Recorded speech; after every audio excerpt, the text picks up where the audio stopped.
क्यों? अल्लाह ने पैदा किया, लेकिन ये ताने मुझे क्यों देते हैं? नबी ने फरमाया इसके सामने भी लाभ की आयत मत पढ़ना। जिसके सामने कुरान की आयत रोक दे वो अहलुल बैत। कौन है वो? अहलुल बैत। और अहलुल बैत में कौन शामिल?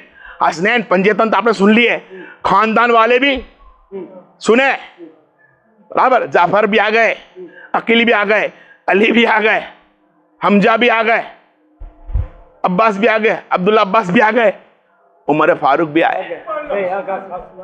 कौन आए? कौन आए? कैसे रिश्ता है? पहला रिश्ता नबी के पास आपकी बेटी हबीबा, अबू बकर अहले बैत, आपकी बेटी आयशा सिद्दीका। अहले बैत के खानदान में नसब जुड़ता हो वो अहले बैत। अबू बकर का नसब दूर जाके नबी से मिलता है, ठीक है, कलमा पढ़ने के बाद आयशा के साथ खानदान में रिश्ता। और आपके बेटे अब्दुल रहमान बिन अबू बकर, उनके बेटे कासिम, उनकी लड़की इमाम जाफर की बीवी, वो इमाम जाफर सादिक।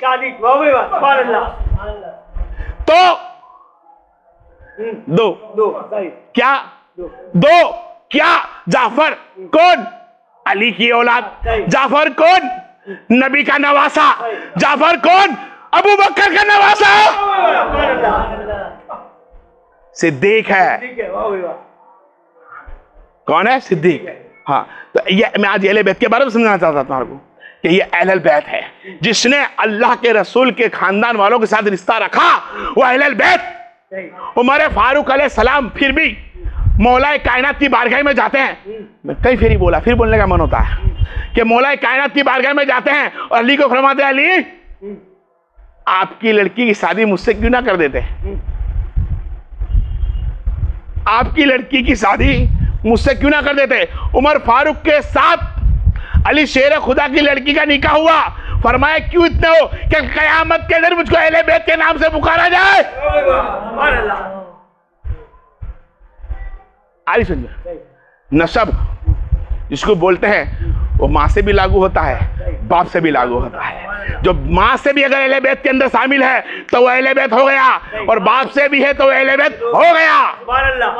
यही नबी की कौसर है कि महबूब कसरत के साथ तूने कौसर दी है। अगर तू कहता ये मेरे अहले बैत पाक है तो पाक भी रहती तो 3 गिनाते, 4 होते, बाकी ने तो मैंने फरमाया तेरी तमाम बीवियां भी पाक, तमाम तेरे औलादे भी पाक। और देख ले उनकी औलादों का मंजर क्या है, क्या है औलाद। ये मैं ये नहीं कह रहा हूं कि खाली नबी करीम सल्लल्लाहु अलैहि वसल्लम को ने अता करी तो खाली नबी नहीं, ये सब के राज खोलने वाले कौन? सहाबा। कौन? सहाबा ने सिखाया हमारे को अहले बैत से मोहब्बत करना। हमको तो पता भी नहीं था अहले बैत क्या है। हमको अहले बैत का सिखाने वाली जात सहाबा की है।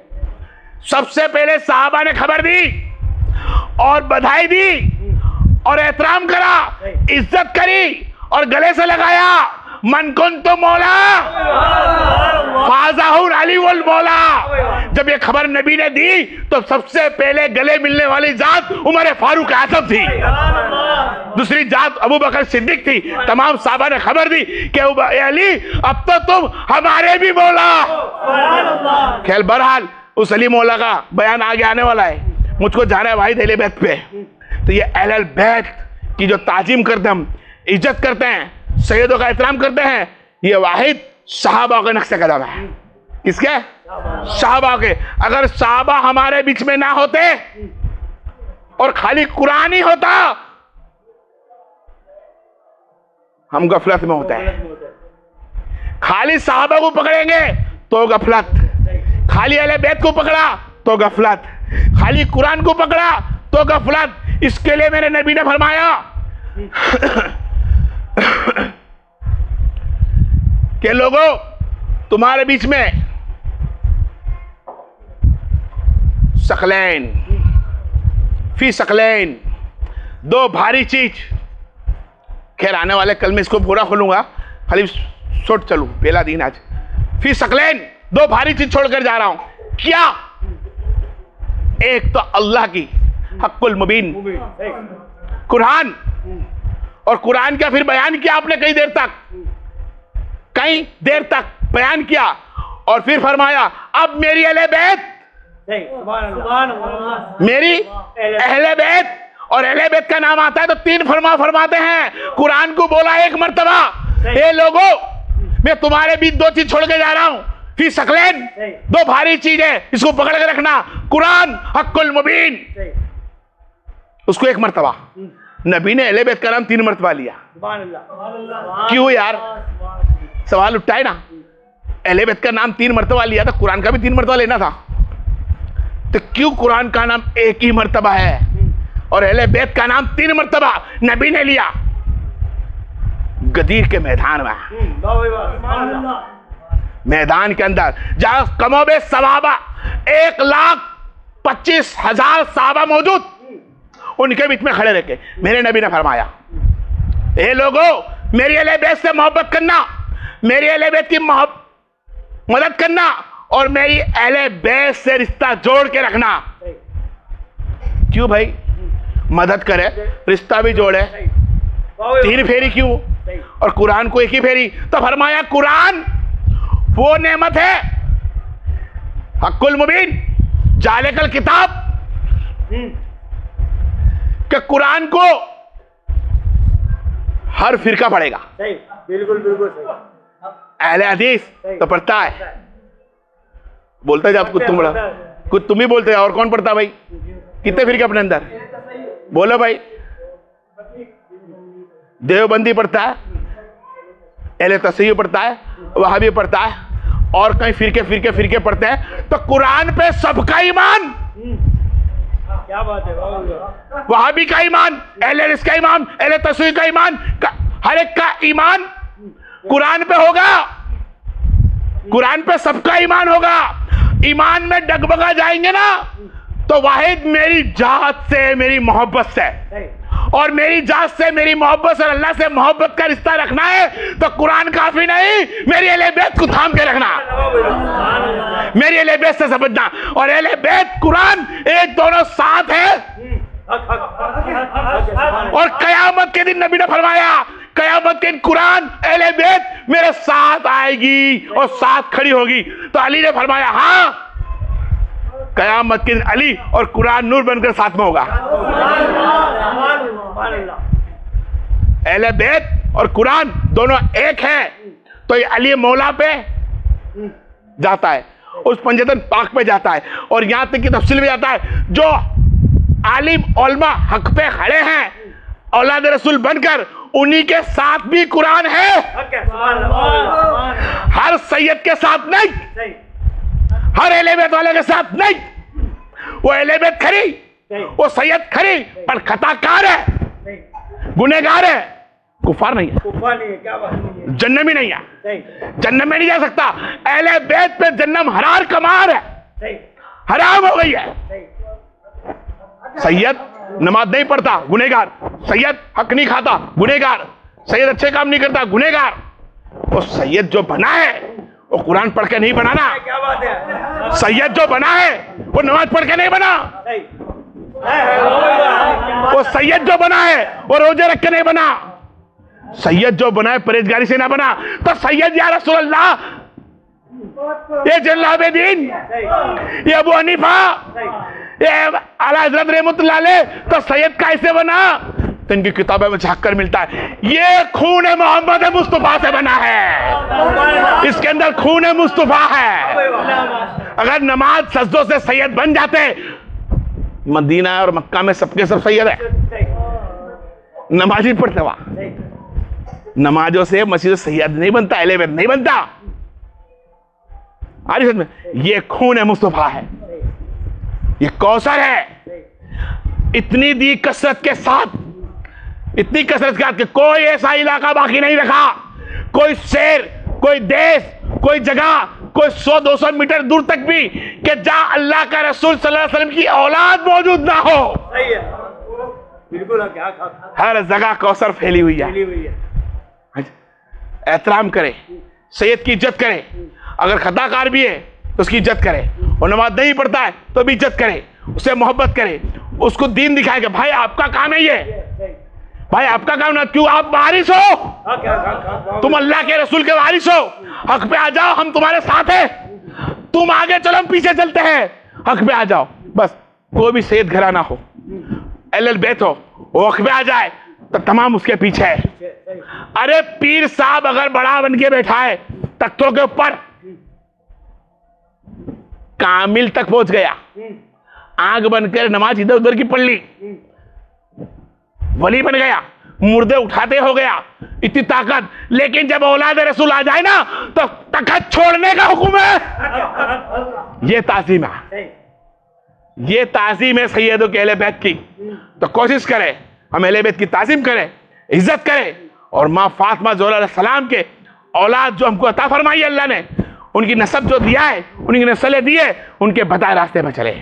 सहाबा इकराम अलैहिस्सलाम ने सबसे ज्यादा मोहब्बत करके बताई है, वक्त की कमी के हिसाब से जो भी हो थोड़ा, उमर फारूक आजम अलैहिस्सलाम, सब जानते आप कि कब्र के अंदर चिट्ठी किसकी ली, भाई किसकी चिट्ठी ली, किसकी ली, फिर से बोलो, मौला हुसैन की चिट्ठी ली। आपको याद है ना, ये बयान हो चुका है कि मौला हुसैन से चिट्ठी ली, आपके बेटे ने बताया था, गुलाम है वगैरह वगैरह, ठीक है। आज तुमको दूसरी चिट्ठी बताऊं, दूसरी चिट्ठी, हाँ, आप घर में आराम कर रहे हैं, थोड़ा बैठे हैं, आपके बेटे की आमद हुई, फरमाया अब्बा जान, अली शेर खुदा फरमा रहे हैं कि अबू बकर अव्वल जन्नतियों का चराग है, उमर फारूक, अबू बकर निकल गया, उमर फारूक जन्नतों का, अहले जन्नतों का चराग है। किसने बोला बेटा, कैसे खबर आई? बोले इन्हीं ने फरमाया। आप उठे, अली की बारगाह में गए और अली को फरमाया, अली ये क्या है? मैंने अल्लाह के रसूल से सुना है, क्या लिख कर दे सकते हो? बोले हाँ। आपने लिख कर दिया कि मैं अली इब्ने अबी तालिब मोहम्मद मुस्तफा सल्लल्लाहु अलैहि वसल्लम से मैंने सुना कि उमर फारूक अहले जन्नत का चराग है, और इसकी सनद मैं देता हूं, लिखकर सही करी। आपने पर्चा लिया और अपने बेटे को बुलाया, बेटा अब्दुल्ला मैं मरूं तो कफन में रख देना। बोले अब्बा क्या है? बस ये काफी है। आई अब जो अहले बैत की सनद चिट्ठी ले जाता हो, वो मेरी फातिमा ज़ोहरा का घर कैसे जला सकता है? वो मेरी फातिमा ज़ोहरा के दरवाजे पर आग कैसे लगा सकता है? अरे वो तो सब फातिमा ज़ोहरा के घर के चाकर है। तमाम साहबा, अगर कोई आलिम मेरे को ये बोलता है ना कि साहबा और अहले बैत अलग है, तो मेरे दिमाग में कभी कभी बैठता नहीं है यार। एक तो मैं रहा अनपढ़, मैं रहा गवार, मैं रहा कमजोर, बराबर, अपने ना आलिम है ना उलमा है। वो कहते हैं कि साहबा अलग है, अहले बैत अलग है, साहबा दर्जात पे अलग है। अरे हाँ, दर्जात पे उनका बुलंदी है। अबू बकर वो जात कि नबी ने फरमाया सल्लल्लाहु अलैहि वसल्लम कि अंबिया के बाद, सही, बिल्कुल, अंबिया के बाद कोई बेहतर दुनिया में कोई बंदा है तो सूरज उसी के लिए चमकता है जिसको अबू बकर कहते हैं। कितना बड़ा दर्जा दे दिया। हक है। उमर कौन? कोई नबी होता मेरे बाद तो उमर होता। नबी ने फरमाया, नबी से मोहब्बत, और फिर नबी ने फरमाया ए अबू बकर, ए उमर, अहले बैत ये मेरे जिगर का टुकड़ा है। हसन मेरा जिस्म है, हुसैन मेरा जिस्म है, फातिमा मेरा जिस्म है, अली मेरी नफ्स है, मेरी जान है। जो इनसे गया वो मुझसे गया, और जो मुझसे गया और अब से गया। जिसने इन्हें इजादी तकलीफ दी, परेशान किया, गोया इनको नहीं, तुमने मोहम्मद मुस्तफा को किया, और मोहम्मद मुस्तफा किया यानी रब को किया, और तुमने अहले बैत को राजी किया।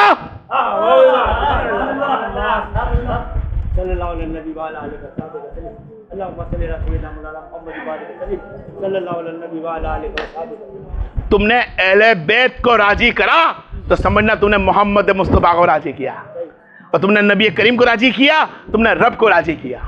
माँ फातिमा ज़ोहरा अलैहिस्सलाम के अल्लाह ने काफी दर्जात बुलंद रखा है, और आपकी कई फजीलत है, कई बरकत है। खाली फजीलत में मैं नाम ही आपको बता दूं कि जिस दुनिया के अंदर जितनी फातिमा नाम की लड़कियां हैं, बहन मेरी बेटियां हैं, वो सब जन्नत में जाएगी। क्या? सब जन्नत में जाएंगे, क्योंकि नाम मोहम्मद ने फरमाया कि जिसने मेरा नाम रखा मोहम्मद, उसके बाद उसने अब्दुल रखा या कुछ भी लगाया, नाम मोहम्मद रखा, तो कयामत में उसको जन्नत से फरमाएगी। इस तरह फातिमा तेरा भी जिसने नाम रखा औरतों में, वो सब जन्नत में होगी। खाली नाम की तासीर है, तो बता उसकी इज्जत कर ले तो क्या मिलेगा, कि खिदमत कर ले तो क्या नहीं मिलेगा। बस तुमसे मुझसे एक ही फरियाद है, उस अल्लाह की भी, उस मेरे नबी की भी, कि मेरी अहले बैत से मोहब्बत करो, अल्लाह उसके रसूल के खातिर मोहब्बत करो। फी सकलैन, दो भारी चीज छोड़िए तुम्हारे मेरे बीच में। अल्लाह उसके रसूल से मोहब्बत करने के लिए अगर तुम्हें कोई जगह चाहिए तो अहले बैत से मोहब्बत करनी होगी, और अहले बैत से मोहब्बत होगी तो कुरान बितरेगा, गले में उतरेगा, दिल में बैठेगा। ऐसे नहीं, अगर अहले बैत से मोहब्बत नहीं है ना, तो कुरान नहीं उतर सकता, नहीं बैठ सकता। आयत रट सकता है, कुरान रट सकता है, लेकिन वो जब तक दिल में नूर बनकर नहीं छा सकता, जब तक अहले बैत से मोहब्बत ना हो जाए। अहले बैत की मोहब्बत वाजिब है। क्या है? वाजिब है, फर्ज है। जिस तरह 5 टाइम की नमाज फर्ज है, कुरान पढ़ना फर्ज है। मुसलमान है तो नमाज पढ़ना फर्ज है, मुसलमान है तो कुरान पढ़ना फर्ज है, मुसलमान है तो शादी करना फर्ज है, मुसलमान है तो हक पे रहना फर्ज है। इसी तरह फरमाया अल्लाह के रसूल ने, लोगों कुर्बा, मेरी अहले बैत से तुम्हारे पे मोहब्बत वाजिब कर दी मैंने। कोशिश करे, अहले बैत से मोहब्बत करे, औलाद रसूल से मोहब्बत करे, तुम कामयाब हो जाओगे। आज हम लोगों ने पीरो मुर्शिद की भीड़ जमाई। कैसी पीरो मुर्शिद की भीड़ है?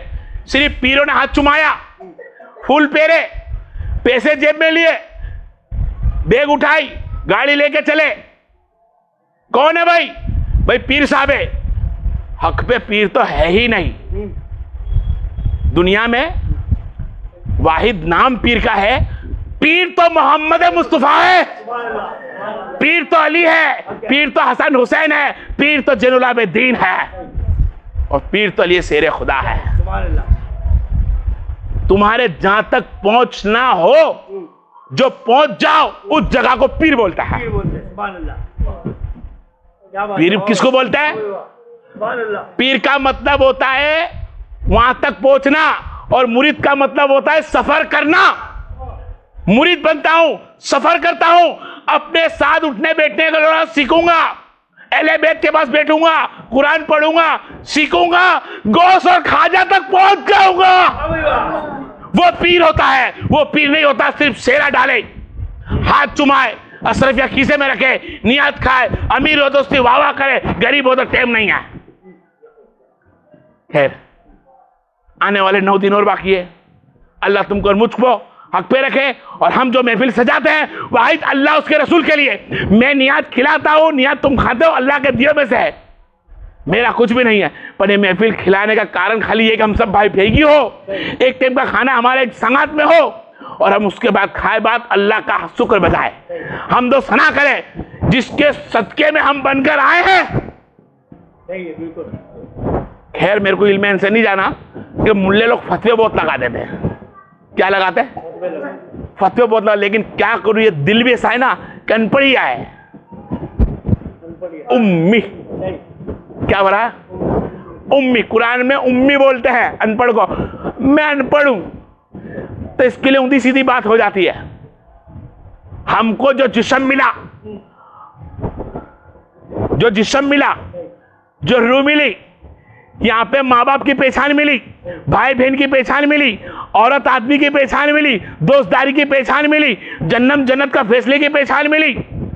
सदका किसका है रे? वसीला किसका है रे?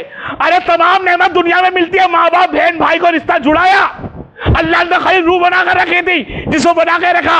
आदम अलैहिस्सलाम का निकाह पढ़ाया, फरमाया कल्ला आदम हाथ ना लगाना, अभी तक मेर ना दी, मेर ना दी। मौला मेर क्या दो? मेरे नबी पे दरूद सलाम, और मेरे नबी पे दरूद सलाम पढ़ा। पढ़िए अल्लाहुम्मा सल्ली अला सय्यदना मौलाना मोहम्मद व अला आले मोहम्मद। मेरे नबी पर और नबी की औलाद पर सलाम पढ़ा, और सलाम के सदके में मेर दी गई, तो वसीला बना औलाद रसूल, सदका बना नबी का करीम का सलाम और दरूद। औलाद रसूल के सदके में हमको जिंदगी मिली है, भूल गए हम लोग उनके सदके को। आज हमने पैसा कमा लिया इतना कि अल्लाह उसके रसूल की इताअत को तोड़ दिया। इंशाअल्लाह आने वाले वक्त है, कल फातिमा जो सलाम का आगाज फिर से करेंगे। अल्लाह से अहले बैत की महफिल को हमने सजाई कबूल मुबारक फरमा ले, हर हाल में 5 टाइम का नमाजी बना दे, और हर हाल के अंदर हमारे इस्लाम का बोल बाला रखता फरमा, और अहले बैत से मौत की दुआ फरमा दे। और इल मौला कायनात 1444 का पहली रात, पहला दिन, दूसरा चांद लग चुका है। मौला इस साल बदला इस तरह हमारे जिस्म को, हमारी रूह को तेरी मोहब्बत में बदले अता फरमा दे, तेरे इसमें बदले अता फरमा दे, और तमाम हमारे दुनिया की मुसीबत को दूर अता फरमा दे। बोल मतलूमीन व मुस्लिमीन बरहमतिका या अरहमर राहिमीन अंता वलिया फिद दुनिया वल आखिरह तो आपना मुस्लिम निकली व सालिहीन। ए लाइन परदिगार, जब भी मेरा दम वापस हो या जिस्म के साथ रूह के साथ जिस्म रहे, लबों पे यही नारा रहे,